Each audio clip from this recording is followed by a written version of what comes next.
Thank you all for joining us. Today's panel webinar, The Future of Data Integrity, Key Insights for a Survey of Data and Analytics Professionals, is dedicated to exploring the findings from our recent research survey, which included insights from over 550 data and analytics professionals.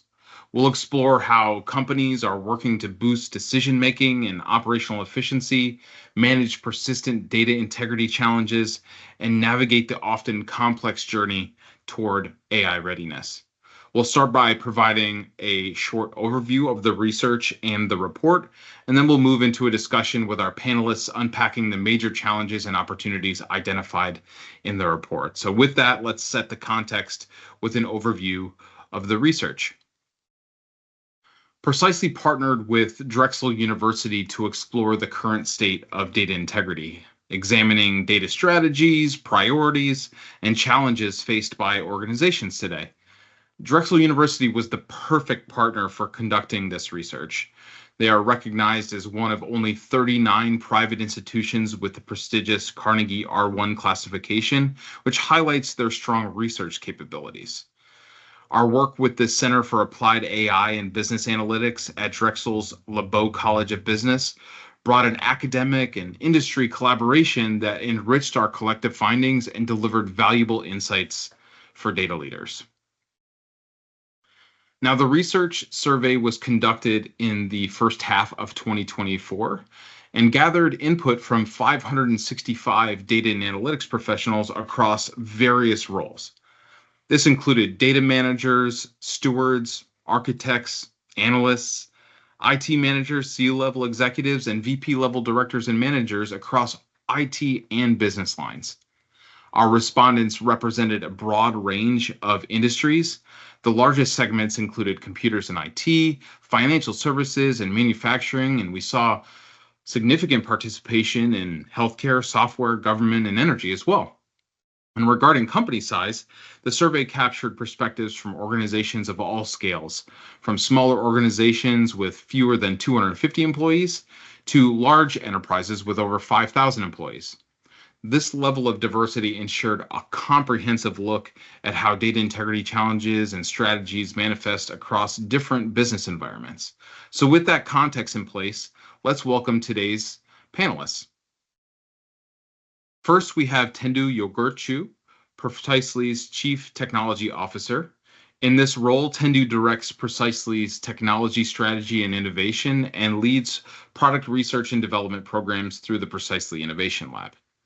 Next, we have Sanjeev Mohan, founder and principal at Sanjmo, where he researches and advises organizations on changing trends and technologies in modern cloud data architectures. And last but certainly not least, Becky Gelming is a vice president of product marketing at Precisely, and she has over 30 years of experience in product strategy, management, and marketing in the data and analytics space. Welcome, everyone. Thank you. Thanks, Antonio. Thanks, Antonio. So we're going to jump right into some of the questions today and give people a bit of a flavor of some of the results that we got in our recent research with LeBeau and Drexel University. So in 2023, 57% of respondents to our survey and research at the time reported having a comprehensive data strategy, but this dropped to 46% in 2024. Additionally, confidence in data quality has declined, with 66% rating that their data quality being only as average or worse in 2023, which increased to 76% in 2024. So, and I'm going to start here with Becky, but why do you think confidence in data strategy and quality dropped in the latest research that we performed with Drexel? It's a good question, Antonio, and I've got two conjectures. The first is related to complexity of data ecosystems. 42% of the respondents to the survey said that their data ecosystems are too complex. So with data spread across on-premises, cloud, multi-cloud, hybrid cloud environments, it's just pushing the boundaries of existing data strategies and existing data management practices. So I think that's shaking confidence a bit. And then secondly, like half of the respondents were feeling like AI was the next big thing for them, but very few had confidence in their data to support that. So I think as people have begun to really inspect their data and whether it's going to support their AI strategies, they are having some questions about their data strategies and their ability to trust their data. So for me, it's those two factors, but I would pass it off to Sanjeev to see what he has to say. Yeah, Becky, very interesting. I'll pick up on your AI point because I believe businesses got overly distracted by AI. And AI, they thought, is a magic wand, it'll solve all their problems, and they neglected data to a point where the importance of data strategy was pushed down. In fact, a lot of times people would tell me, I'm working on my AI strategy, or I'm building out my AI stack. And I would say, well, in my mind, there is no AI strategy or AI stack. It is an extension of what you're doing with your data. AI is yet another use case. Your data strategy, which up to this point was everything to do with governance, quality, ingestion, or structured data, now you're adding unstructured data to that. And the way you used to have compute and analytical engines on top and used to build data warehouses, now you may have a large language model that is inspecting that data, doing RAG or something like that. So that realization that AI is so linked to data that you cannot treat data strategy as a second-class citizen has now come to fruition, I believe. So I'll be very curious to see next year when we do this survey again, if we see that the importance of data strategy has gone back up again. So true. I have been attending some of the CTO roundtables recently, and I had an opportunity to speak to many of our customers. And I see three things that might be influencing that drop in confidence. First, building up on Becky's and Sanjeev's points, there's a higher demand for data integrity and higher demand for data strategy driven by AI adoption. And accelerated Gen AI adoption or pilots also moving the conversation from data science teams to the C-suite and to the business teams. And organizations quickly realize that their data is not AI ready. It's not ready for analytics and trusted outcomes. In fact, the survey also had a data point. 60% of participants say AI is a key influence on their data programs, and only 12% report their data is ready for AI initiatives. So that's one factor. And then number two, I'm hearing is that across the enterprise and across organizations, data is now viewed as a product, which is actually true. We as an organization treat data the same way. Sometimes you may hear customers talk about data fabric or data mesh, but it's less about these architectures or frameworks. It's more about the outcome. And customers are looking to access their data products through marketplaces where business and data consumers can find what they are looking for easily, and looking for ways to get insights faster and at scale, more data at a speed that we have never experienced before, which again requires a strong data and metadata foundation. Metadata is becoming super critical as well, and driving that lack of confidence because they are finding out they may not have that foundation. And then the third one is pervasive cloud modernization. As more workloads are moving to cloud, many of the organizations realize that they have more data silos than they acknowledged, and data has to be part of that workload migration strategy, and they didn't have a good control of their data. That's fantastic. In fact, Tendu, I would say now it's been proven that people who took these silos and did lift and shift are paying a heavy price by moving to the cloud because they took all the bad habits and this mess they had on-prem, and they moved it to the cloud. So now they're paying more for it. So yeah, great points. Absolutely. Now, we've seen plenty of folks recreating the same challenges that they had on premises in new environments. And that's one of the reasons I think we're seeing a lot of the same persistent issues that we've seen in the past, just being recreated in a new environment in the cloud. So as we move into the next question, really appreciate all those answers. They're fantastic. So data quality remains the biggest challenge for data integrity that we saw in this year's report, rising from 50% in 2023 to 64% in 2024. And in addition to that, governance has also become a higher priority, with 57% of respondents focusing on it, up from 41% last year. So given that data quality and governance are top challenges and priorities for the coming year, what are some of the practical steps you would recommend for those looking to improve in both quality and in governance? And let's start with you, Sanjeev. Thank you so much. So, Antonio, something super interesting has happened with Gen AI. All these years that I've been in the data space, I've been super excited about new development, new advances, and I would go to my business team and say, guess what, there's a new graph database. And they would just look at me with this blank face, literally screaming, get out of the room. But now it's changed. Now Gen AI is actually a business initiative, and business is in the driving seat. IT is actually on defensive for a change, because IT is saying, whoa, wait a second, businesses want to deploy Gen AI in their customer service or in their research departments. But the problem is that if the data is not AI ready, so which means it's not properly governed, or it has high data quality, then we have a roadblock. So that's why there is so much more emphasis you see on quality and governance, because they are the underpinnings for a successful AI initiative. The beauty of LLM, though, is that large language models, is that now with AI, I can supercharge my stuck data quality projects, because there are only so many rules I can write. Data is so dynamic in nature that no matter how hard I try to keep up with data quality, something is always going to hold me back.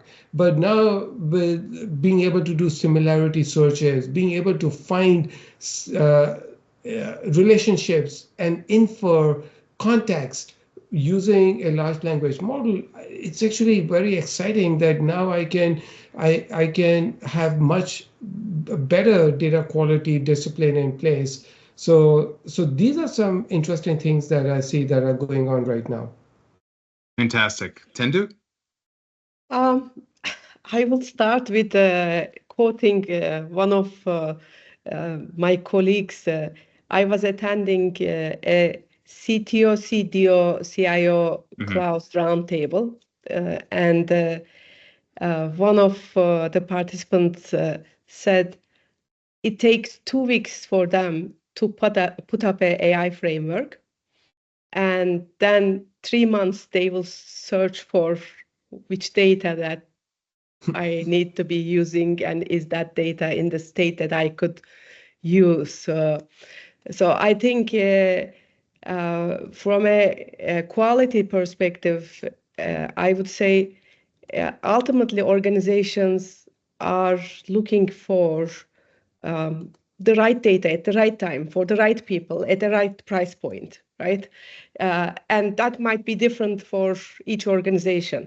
So number one, start small. Pick a business use case that can be aligned to a quantifiable business value. As you prove that value to the internal stakeholders, you can add more data sources, more capabilities over time, but it's important to iterate and show value at each of these iterations. Number two, be proactive to ensure access to trusted data in a timely fashion. What does that mean? Metadata is going to be critical for driving intelligence. And I call metadata as the new big data. And we have to be really monitoring metadata in an active manner. we have to also make sure that we are able to have lineage and catalog the critical and most relevant data, so we can have governance over data as well as governance over AI, which will be very important moving forward. And then the third one is, as Sanjeev pointed out, automate and take advantage of the Gen AI and AI by ongoing health checks on your data, with data observability, by having recommenders for data validation and quality rules. Take advantage of the new capabilities that these AI and Gen AI apps or capabilities bring us. I love that, Tendo. I love that metadata is the new big data. That's great. I'll say that in our 3 years of doing the survey research with the Center for Applied AI and Business Analytics at the LeBeau College of Business at Drexel, these two have been perennial top scorers. It's always data governance and data quality that are at the top of the priority list. And the benefits that people expect to receive from those two programs get intertwined. I mean, people want a data governance program so that they can have better data quality. These are always things that people are focused on.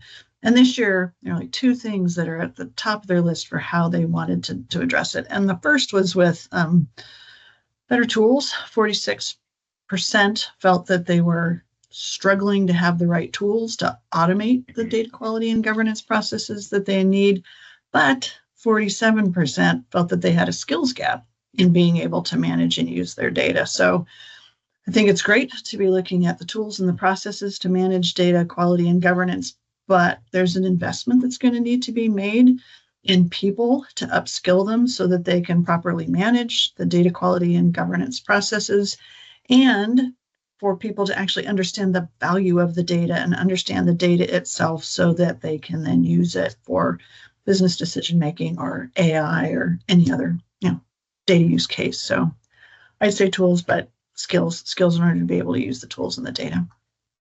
Such a great point, Becky. I want to add something on this data quality and governance.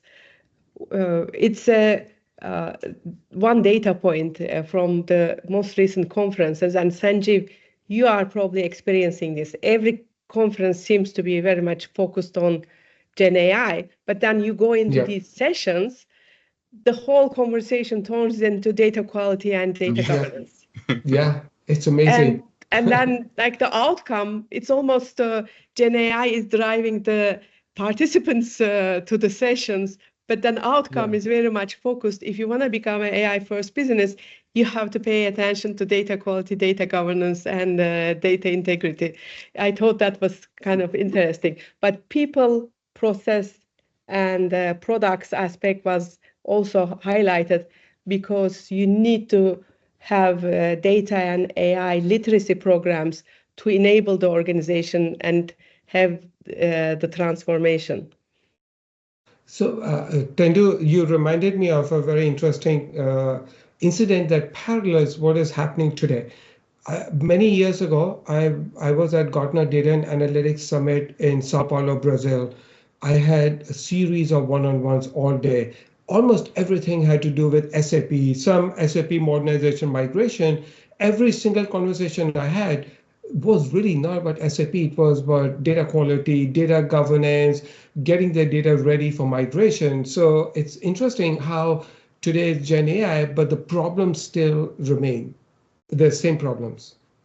Those same problems still come back to data integrity in one way, shape, or form. Mm-hmm. It doesn't matter what that strategic data initiative is for the organization or strategic business initiative that they have in general.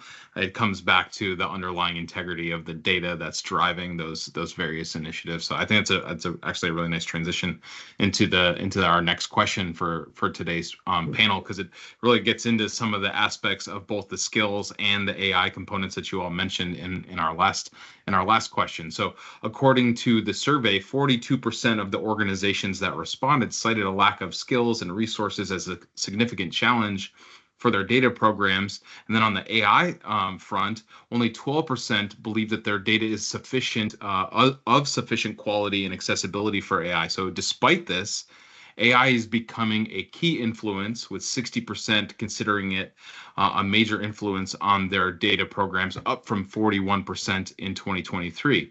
As many organizations are exploring AI, they're still experiencing significant barriers. So what advice would you give to teams preparing to adopt AI, especially in overcoming these challenges? And we'll start with you, Becky. Well, I think we've seen some positive things in the survey results as well. And if I think again over the conferences I've been to over the last year, a year ago, we were still at, what is this? Oh my goodness, what are the risks? How do I manage this? And this year's survey did show that people are feeling more confidence in their organizational support and their cultural adoption of AI. They felt like they had some of those legal privacy and security policies in place. They might have governance boards about AI. So they built some of that foundation, and that was really good to see in this survey, in this year's results. But, we were still seeing, you said 12% of our respondents still weren't feeling that their data could support their AI goals. And even worse, 10% felt that they had the skills to actually do the work that they needed to do. So those were those two weak areas. So my advice would be to focus first on the data, get your data in shape. Your AI output is only as good as the data that fuels your AI. So make sure that it's of high quality, make sure that it's complete, and Precisely can help with that. But also invest in the skills for your people. Again, you're going to need AI champions who can get out there and lead and inspire and drive change in the organization. In both cases, as you're investing in data and people, keep the business goals in mind so you know exactly how to invest. Yeah, maybe I can build on that data point that Becky made, because what are some key considerations to make the data AI ready? I think it's very important first to identify and include all relevant data sets for both training as well as for inference. And we think training as investment. You are making an investment and you need to bring the critical data sets, and then inference is your outcome. So you have to make sure that you are actually driving that with both trusted trained models as well as trusted data. Otherwise, you may deliver outcomes that are ageist, sexist, racist, and more. And then second one is plan for quality and governance of AI models as well as pipelines. As we all have been talking about the impact of quality of data as a multiplier to training models, and you want to make sure that you are bringing high quality, high precision data as much as possible, and plan for data and AI governance. Evolving regulations with European Union AI Act, California AI safety legislation, if that goes through at some point, White House AI guidance, etc., are going to be effective at some point, and the organizations will be impacted and they will need to report on these. And then the third one is enrich data with third-party information and special insights to increase relevance. If data is accurate but lacking context, such as householding information, consumer insights, property attributes, and spatial relationships, you may have irrelevant outcomes. And that's going to be as costly as well. Blending the organization's own data with the third-party external data will lead to higher accuracy in AI outcomes. Sanjeev, any comment there? Yeah, so interesting point. Both Tendu and Becky mentioned about the importance of investing in AI training and skills. The question that begs is, where is this money going to come from? Because a lot of companies are actually hard-strapped. Budgets are frozen. There's a little bit uncertainty in the market these days. So organizations stealing budget from other departments and in putting that money towards AI and data, because that is how important this is. Now, I only hope they're not stealing money from the security budget, because then that'd be a bigger problem. But I just want to make a point that this is how important it is to have that fiscal discipline, because AI is not cheap. And we know that GPUs are super expensive. Luckily, there's a lot more competition coming to GPUs from NVIDIA, so that cost is coming down. We've already seen the cost of tokens have come down, so quite a bit. In fact, almost down to close to zero now. So the most important thing that we have to take a very structured approach. So the advice I give to people is how important it is to do AI governance. In this context, what I mean by AI governance is because, like I said earlier, AI is a business initiative. So the business can have a list of things that they want to do within their organization. It's very important to resist the temptation to start with technology first. We get enamored by the newest large language model and the new benchmarks and how amazing it is. But starting with LLM is not the right approach. We start with the business initiatives. We document them in our governance. We write down what is the kind of value we expect. And then we say, okay, now for the research and summarization, maybe I should use ChatGPT.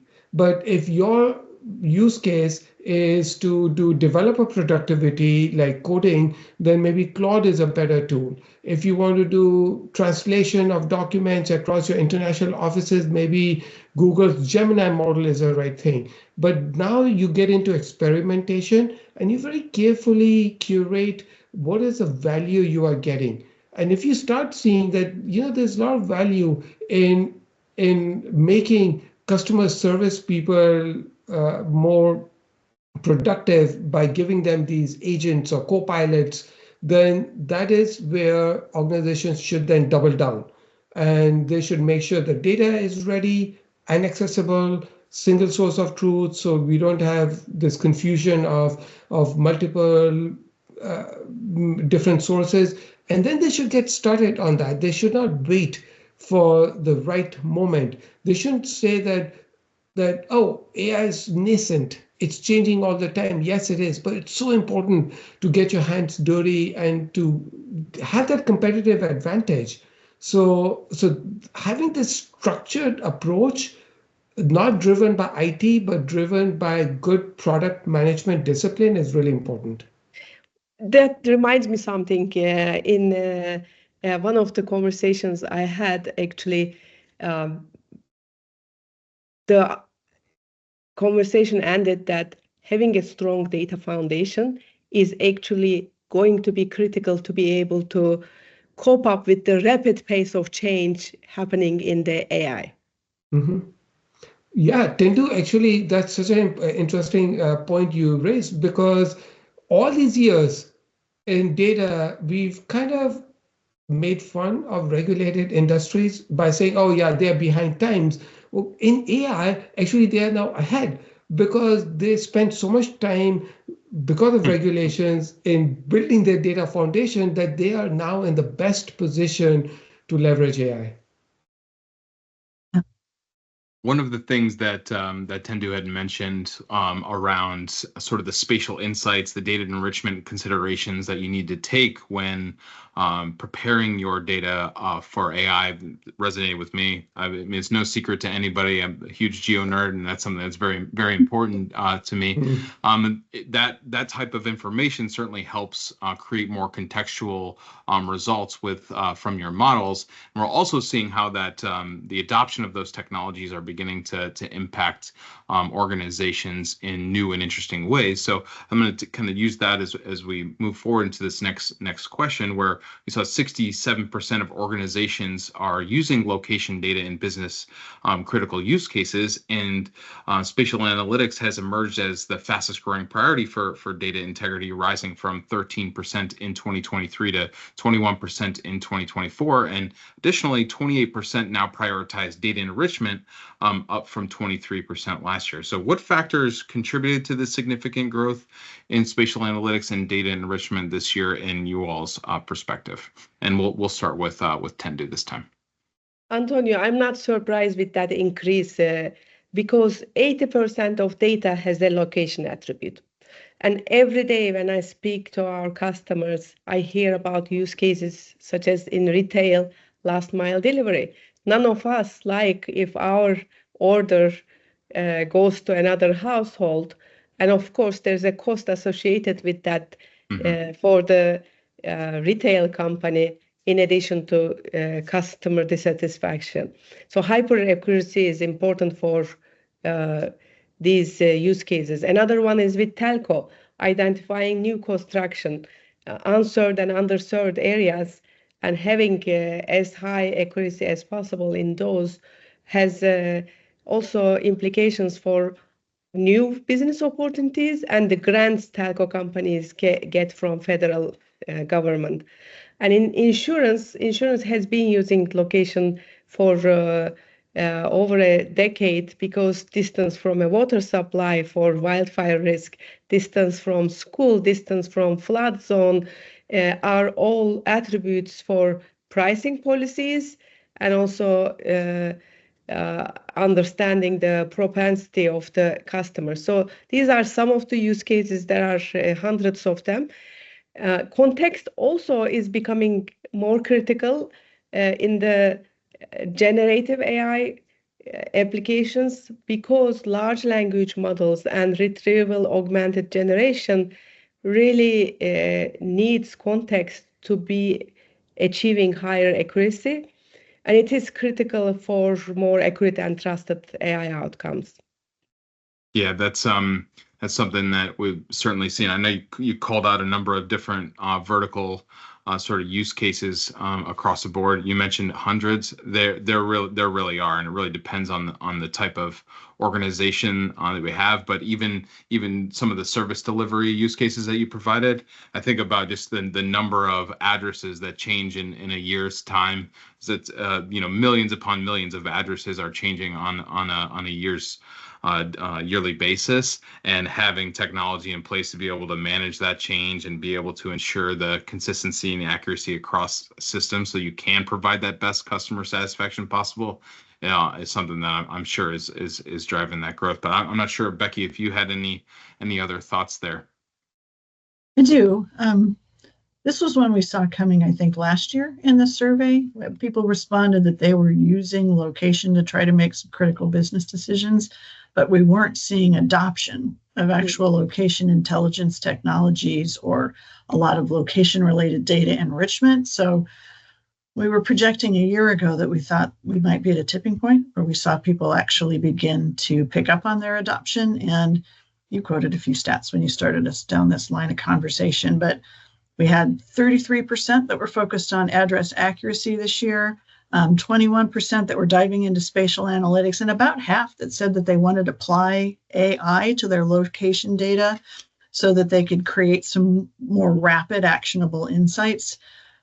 So you intend to have mentioned a bunch of different use cases. I think as those become like the critical differentiators for businesses, that little extra bit of customer delight, new business opportunities, protecting your data or your business from risk, as those become even more important, we'll see location continue to kind of rise in the coming years.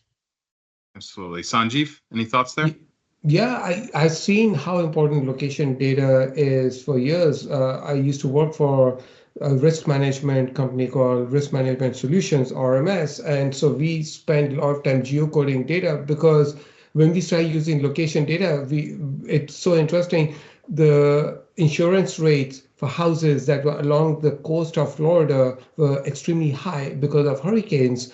But then by using location data, it became apparent that the route or the way the hurricanes were hitting the state of Florida had changed, and it was actually ripping through the inland areas.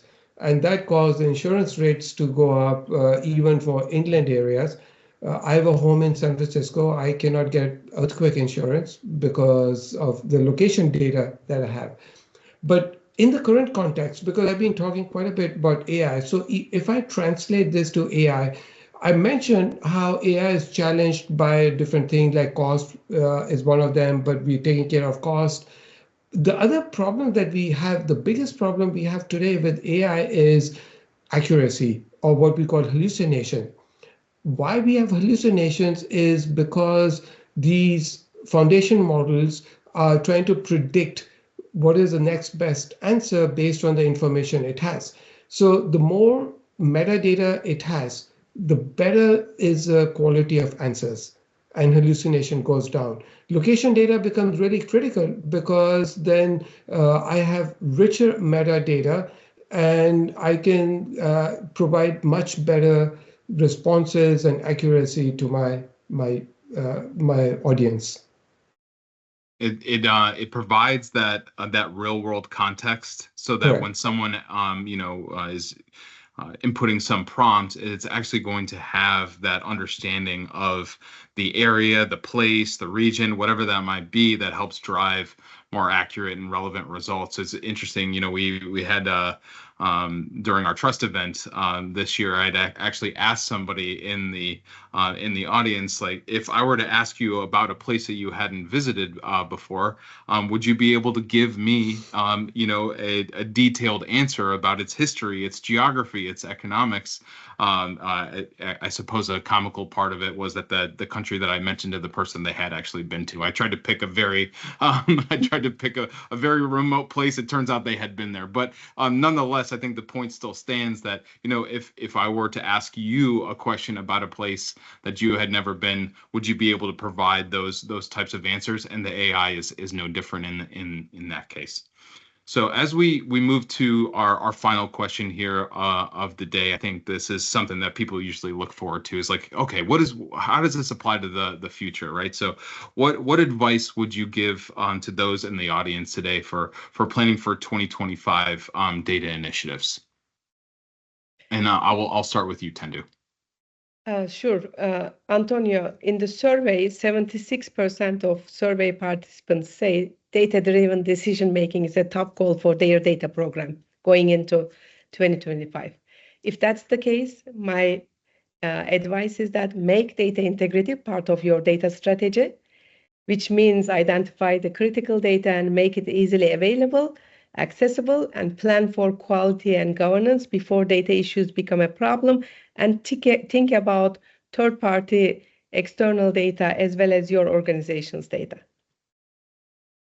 Sanjeev?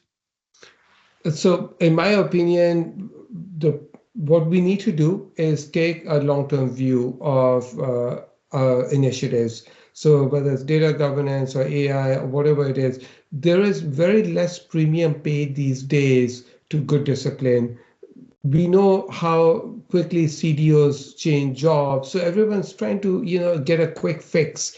And this is where we are sort of adding on to our data quality and integrity problems. Instead of, like, for example, Antonio, let's say, a new person joins a company, wants access to data, they're having difficulties. What do? They make a copy of data. Now you have another data silo. Over the years, you won't know which is the source of truth because there's just so many copies. So I think in data management, we need to bring product management discipline, just like we've already done it for software. And these show up in things like data product, data fabric, data mesh, where we are taking a long-term view, treating it as a product with a life cycle and a point of accountability that sometimes lacks in the space of data. Fantastic. And Becky? Yeah, I will just build on what Tindu and Sanjeev had to say, and just add that you need to equip your team with the data literacy and AI capabilities they're going to need to be able to work in this data-driven world. So you're going to fall behind if they don't understand that data and they can't turn it into action. So invest in your data, but also invest in your people to make sure that they're making the best decisions with it. I really appreciate all of the answers, and thank you all for joining me today on today's panel. You're some of my favorite people to work with, so it's very nice to be able to have this conversation with you all today. But before we wrap up, I'd like to remind everyone that today's discussion only scratched the surface of our findings from our research with Drexel University. So I'd certainly encourage you to download the 2025 Data Integrity Trends and Insights report to dive deeper into the comprehensive insights and data integrity trends that we discussed here today. You can scan the QR code on the screen to access it directly, and the report's packed with all sorts of detailed analysis and practical takeaways to help you and your organization navigate the evolving landscape of data integrity, quality and governance, and AI readiness. And I want to once again thank the panelists for participating in today's discussions, and all of you in the audience for attending today. I hope you have a lovely day. Thank you. Thank you.